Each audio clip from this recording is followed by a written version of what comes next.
Slavă lui Dumnezeu stă în ascunderea lucrurilor, iar slavă împăraților stă în cercetarea lucrurilor. Proverb 25, versetul 2. Dumnezeu să te binecuvinteze. Este sâmbătă, weekend. Sper că ai avut o săptămână productivă pentru Dumnezeu. Probabil ai avut pentru firma ta, pentru patronul tău și ceea ce este foarte bine. Dar oare a fost productivă pentru Dumnezeu? Azi, pentru a încheia săptămâna asta, o să mă întorc la pilda talenților și cu ajutorul lui Dumnezeu, săptămâna viitoare, continuăm să vedem ce se întâmplă cu Vasti. Bine, știm că ea îi se va lua cinsta de a fi împărăteasă și se va organiza un fel de concurs, dacă pot să zic așa, pentru a alege o nouă regină și e foarte interesant ce se întâmplă acolo și ce putem învăța din nou în perspectiva împărăției. Dar azi mă întorc la pilda talenților. Și o pildă de obicei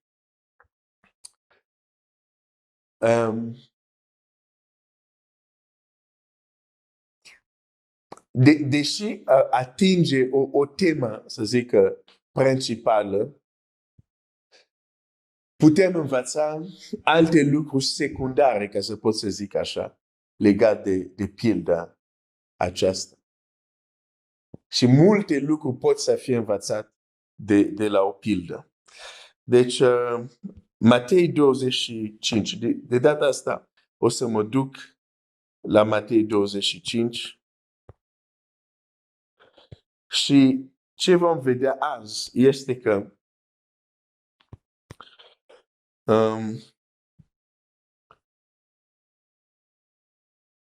atunci când primești o putere, dar modul tău de a gândi este greșit. Modul tău de a vedea lucrurile este greșit. Nu vei face nimic cu puterea care ai primit. Cu alte cuvinte, vei fi ca și cum nu ai primit nimic.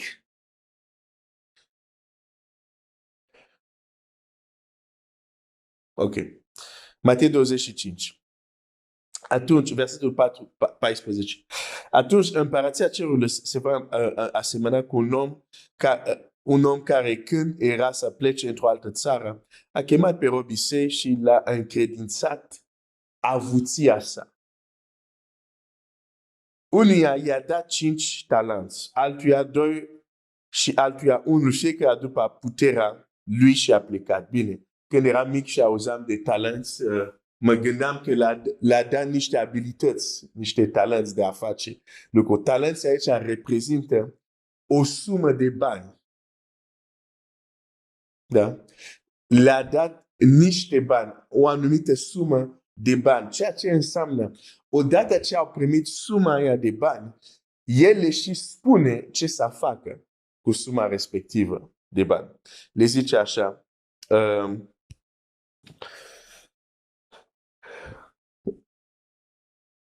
la versetul 16, așa, fiecare după puterea lui și a plecat, da? Fiecare au primit diferite talenți, dar fiecare după capacitatea lui și a plecat. Vezi aici zice fiecare după puterea lui. Deci toți care au primit aveau o anumită putere, o anumită capacitate de a gestiona ceea ce au primit. Dar ia să vedem ce se întâmplă. Îndată, cel ce primise cei 5 talenți s-a dus, i-a pus în negos și a câștigat cu ei alți 5 talenți. Pentru asta stăpânul le-a dat avuția sa. Eu sunt plecat, dar timp ce sunt plecați, faceți negoți, faceți business, faceți afaceri, faceți tot fel de tranzacții. că atunci când mă întorc, avuția mea să nu fie la fel, să fie mai mult. Ceea ce este înțelept. Deci asta e cu primul. Tot așa, cel ce primise cei 2 talenți a câștigat și el alți 2 cu ei. Cel ce nu primise decât un talent s-a dus de a făcut o groapă în pământ și a ascuns acolo banii stăpânului său.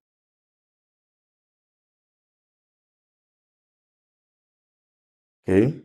După multă vreme, stăpânul robilor acelora s-a întors și le-a cerut socoteală.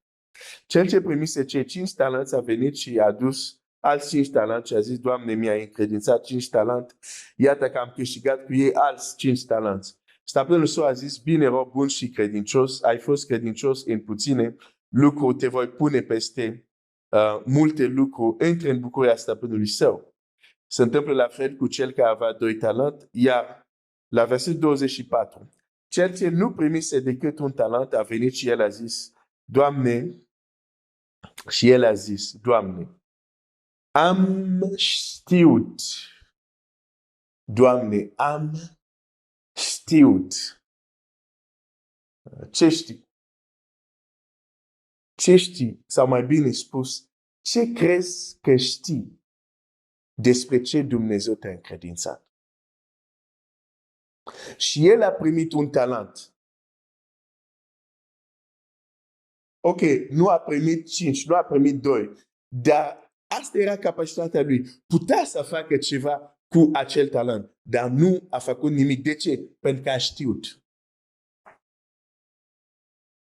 Modul lui de a gândi. Modul lui de a gândi l-a făcut improductiv.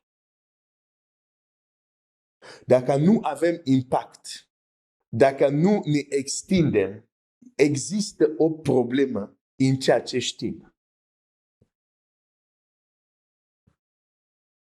Dacă acum 5 ani suntem, din punct de vedere spiritual, exact în același punct sau, de fapt, mai jos, există o problemă în ceea ce știm.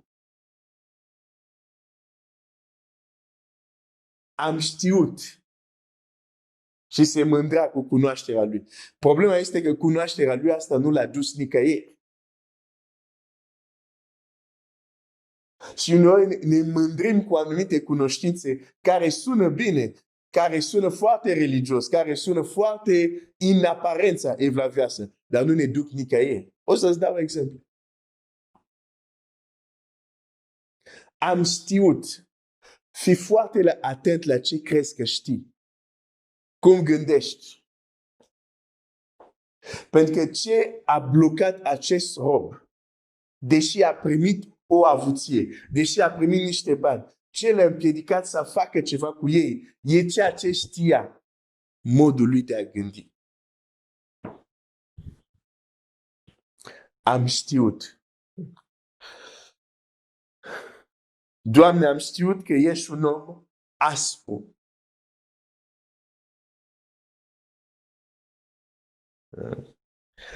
Care secer de unde n-ai semănat și strângi de unde n-ai vânturat. E cam dur ce spune. E foarte greșit modul cum vede stăpânul lui. Îi zice, tu ești aspru, sper că nu-l vezi pe Dumnezeu aspru, dar Dumnezeu este judecă drept, fără partinire, dar Dumnezeu este bun. Ești un om aspru, zice așa, secer unde nu ai semănat și strângi unde n-ai vânturat. Dar oare asta era corect? Faptul că stăpânul venea înapoi și cerea de la fiecare ce au făcut cu avuția sa. Pe avuția sa nu a căzut din cer, a muncit pentru ea. A făcut ceva pentru ea. Și ei fiind robii lui, e normal, probabil le plătea nu știu cât, e normal să facă ceva pentru el.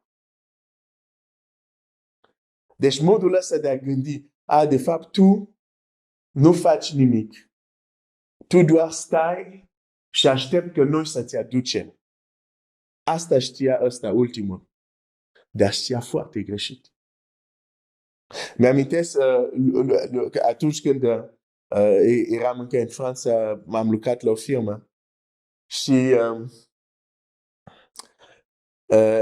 aveam un manager, deci și când mă uitam la el, ziceam, mă gândeam, deci uite ăsta, ce bine de el. Doar ne spune nou ce să facem și el sta liniștit. Așa credeam eu. Până într-o zi el a trebuit să plece și a zis, uite Glenn, ocupă-te de ăștia 4. El se ocupa de vreo, nu știu, 8-10. Dar el îmi zice, uite, ăștia 4 sunt noi în echipă, ocupă-te de ei, timp ce sunt plecat. Aia. Atunci am înțeles de ce manager e plătit un pic mai mult.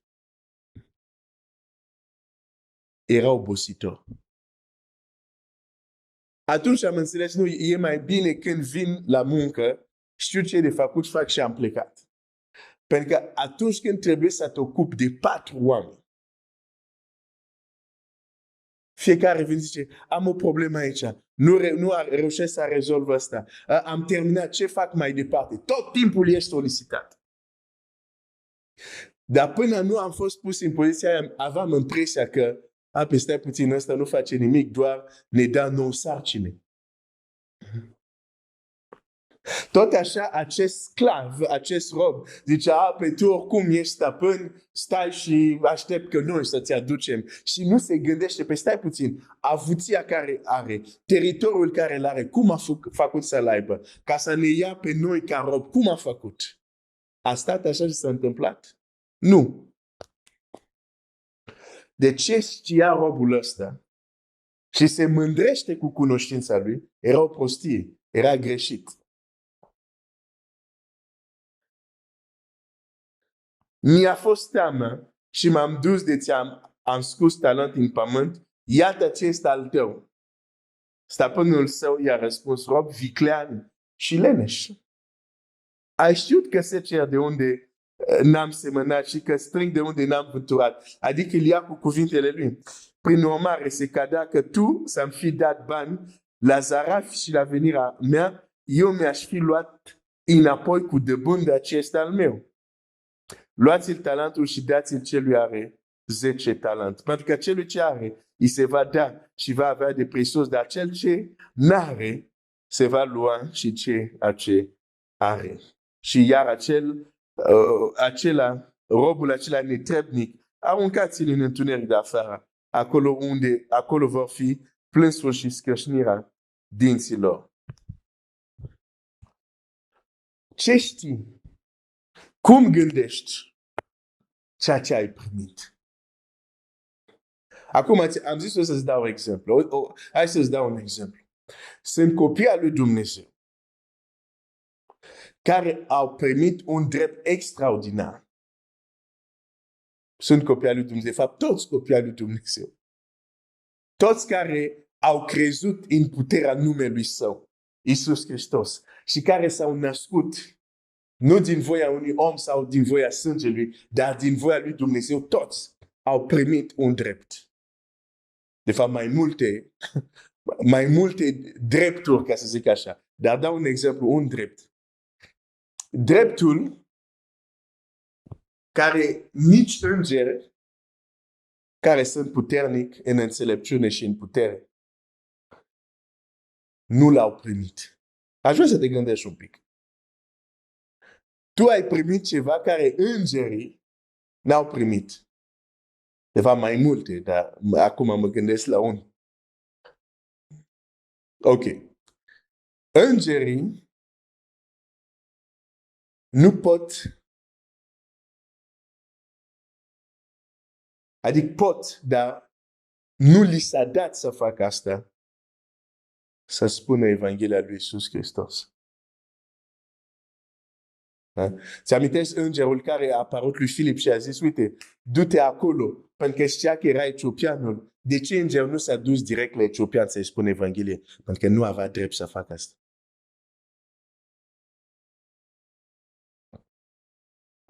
Să spună despre Isus la o altă persoană. Este o avuție asta, e un talent, sunt niște bani, între ghilimele, e o putere extraordinară asta. Însă, există copiii lui Dumnezeu. Din cauza că ceea ce știu ei, bine, unii nu e vina lor, au înțeles sau au auzit greșit anumite lucruri. O să apare înaintea Domnului Iisus și o să spună, da, mi-ai dat capacitate să vorbesc despre tine la altor oameni. Dar am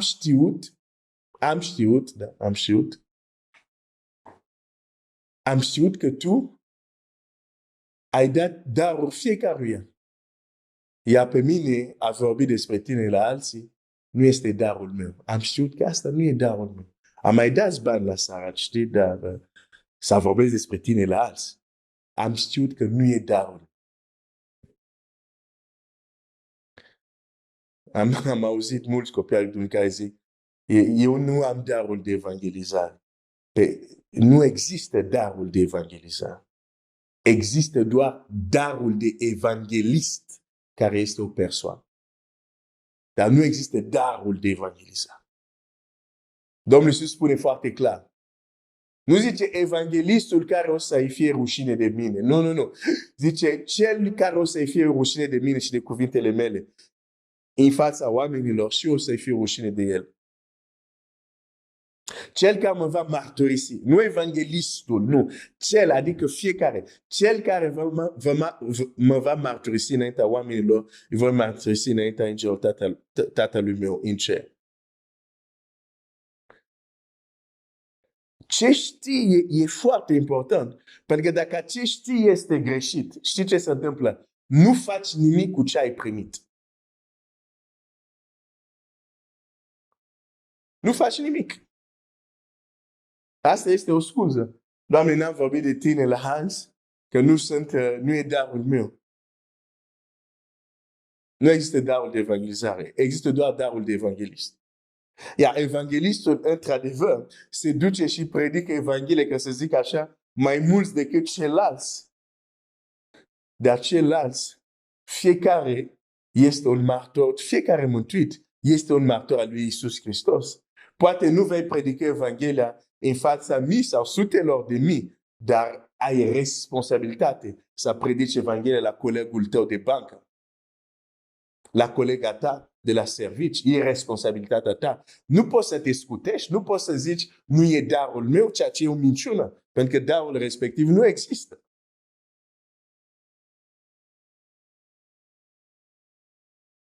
Am vrut să-ți arăt un exemplu cum ceea ce știm ne împiedică să folosim ceea ce avem. Mai corect aș fi zis ceea ce nu știm, dar zic ceea ce știm, pentru că asta este atitudinea. Știu. Și nu știm că ceea ce știm, uneori din ceea ce știm, există exact lucrurile care ne împiedică să folosim ceea ce am primit. Știi câtă putere există în a mărturisi Iisus la ceilalți? Știi la ce cum să zic, tu singur te pedepsești și te lipsești prin faptul că nu spui de Iisus Hristos la ceilalți?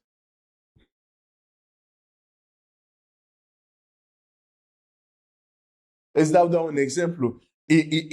În Efezeni, când se vorbește de lupta spirituală, una din armele, sau un element din armură este râvna Evangheliei. Râvna de a predica Evanghelia, de a împărtăși Evanghelia. Spunem, doar evangheliștii sunt în lupta spirituală sau fiecare creștin? Și atunci fiecare creștin trebuie să aibă râv în Evanghelie. Când tu spui de Iisus Hristos la ceilalți, se întâmplă un fenomen în lumea spirituală.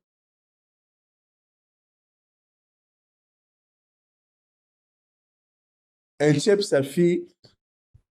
să intri în fișele departamentelor demonice. Încep să fii cunoscut. Și tu să spui, păi nu vreau să fiu cunoscut. Ba da, vrei să fii cunoscut. Pentru că dacă nu ești cunoscut, în fața lor ei să-ți spună, pe Iisus îl știm, pe Pavel îl știm, dar tu cine ești? Deci vrei să fii cunoscut de ei. Nu ai vrea demon să te întrebe pe tine, tu cine ești? Nu. Vrei să fii cunoscut de ei. Cei care au prins. Dacă nu, mai ascult și poate vezi ce am vrut să zic. Deci, ceea ce știi. Uneori există lucruri, ce vreau să-ți arăt azi dimineața, uneori există lucruri care tu spui, știu, dar nu realizezi că din ceea ce știi, te blochează să folosești ceea ce Dumnezeu ți-a dat. Mai vrei să-ți dau un alt exemplu?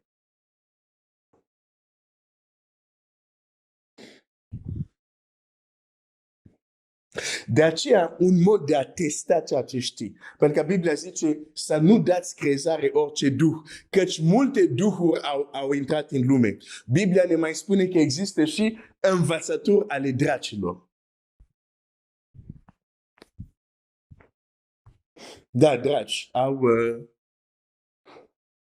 au facultăți, au cursuri, au training-uri și le răspândesc peste tot. Bineînțeles, pachetul îl mai schimbă. Poate să fie un pachet New Age, poate să fie un pachet creștin, dar înăuntru învățătura dracilor.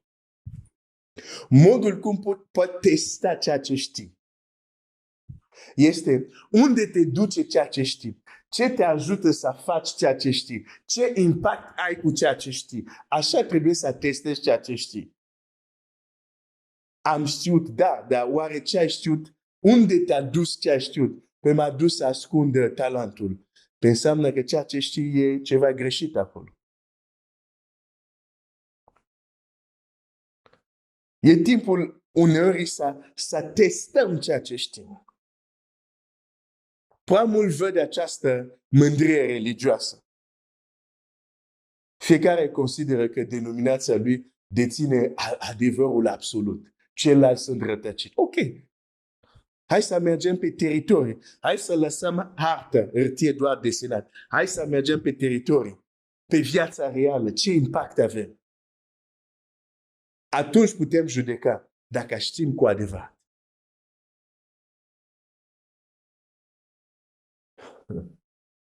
Alții, o altă putere extraordinară care Dumnezeu a dat oamenilor, care a dat copiilor săi. Zice așa,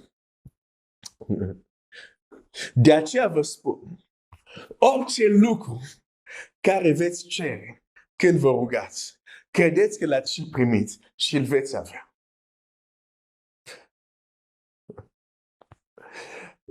Dumnezeu merge și mai departe zice, bine, asta era înainte, zice, chiar e sâmbătă, deci îți dau un bonus, te așteptai la bonus, nu sâmbătă. Zice așa, hai să văd, dar trece. Zice așa, cheamă-mă și îți voi răspunde. În ziua de cazul, cheamă-mă, îți voi răspunde, te voi izbăvi și mă vei proslavi. Dumnezeu dă o capacitate extraordinară a omului de a se ruga. De a se ruga.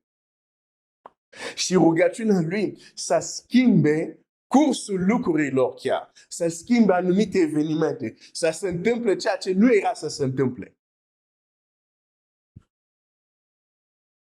Așa e descris o rugăciune în Scriptură. Însă sunt unii care o să vină să zic, am știut, Doamne.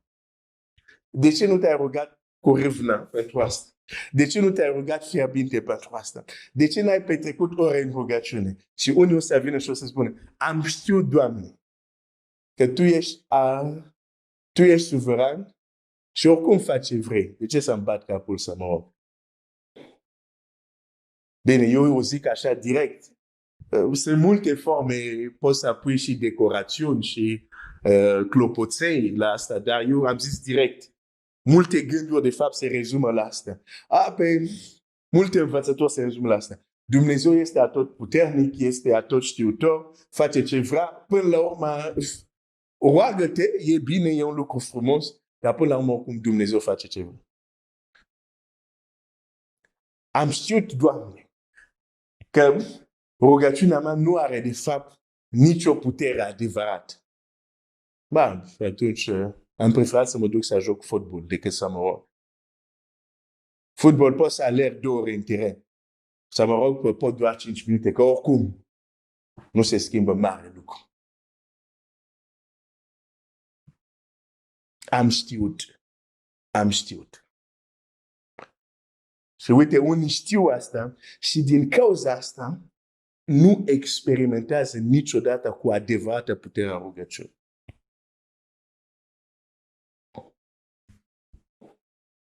Când se vorbește despre puterea rugăciunii în Iacov 5, ni se vorbește despre un om, Ilie. Exemplu care este dat acolo e când se roagă să nu plouă și să plouă apoi. Și ceea ce este un lucru extraordinar. Dar aș vrea să mă duc la o altă împrejurare din viața lui Ilie. Nu mă mai duc să citesc textul, dar găsești în 2 Împărați, citești capitolul 17, capitolul 18.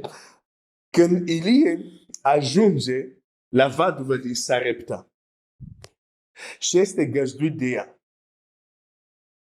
Și fiul vaduvei, acel fiu pentru care ea a zis, când el a zis, fam o mâncare și ea zice, nu am decât pentru eu și fiul meu. Vom mânca și apoi vom muri. Deci acel fiu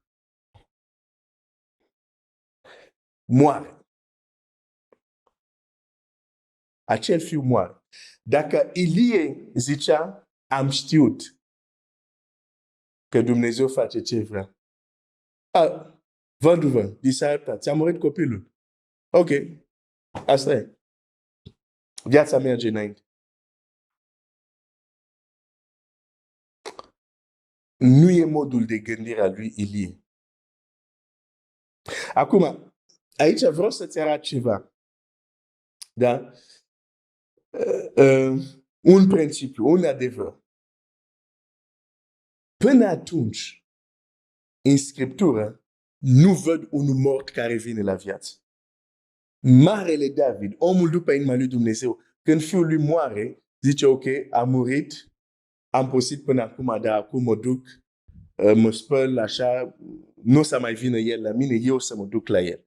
Da? Și așa era regulă. Și putem înțelege de ce este așa, adică nu ne mirăm. Dar există un om care se numește Ilie.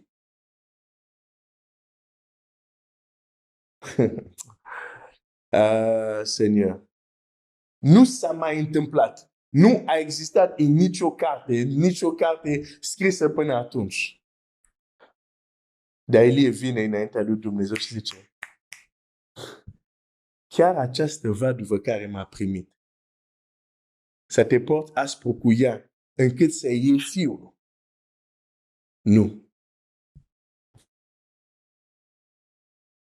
Pentru că Ilie știa un lucru care noi nu știm.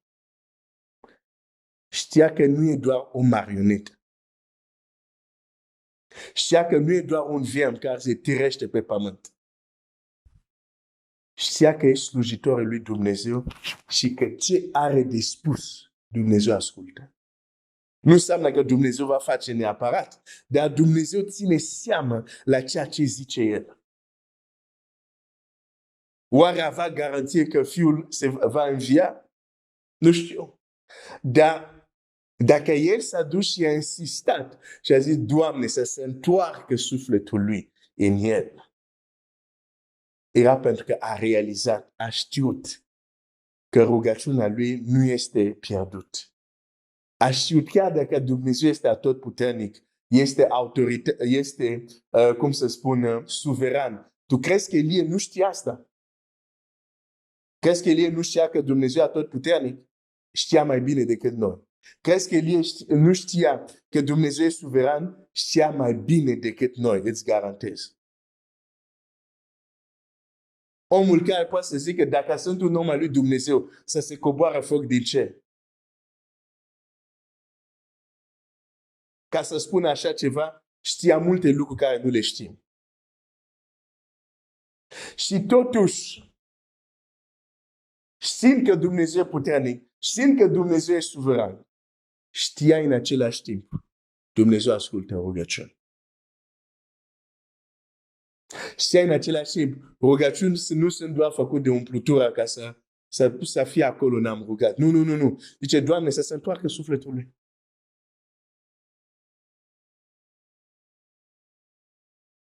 Ce a știut l-a ajutat să experimenteze ceea ce alții n-au experimentat. Asta da cunoaștere. Dar dacă ceea ce știm nu ne permite nici să experimentăm ceea ce au experimentat alții, avem o problemă.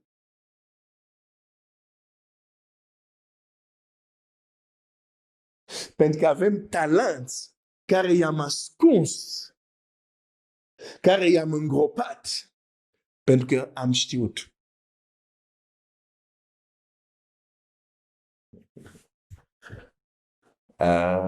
Voici, je vous donne le pouvoir de marcher sur les serpents, sur les scorpions et sur toute la puissance de l'ennemi et rien ne pourra vous nuire. Dar va trebui să mă opresc aici. Am citat versetul, pasajul din Luca. Vă dau putere s-a calcat peste șer, peste scorpion și peste toată puterea vrăjmașului. Ce facem cu această avuție?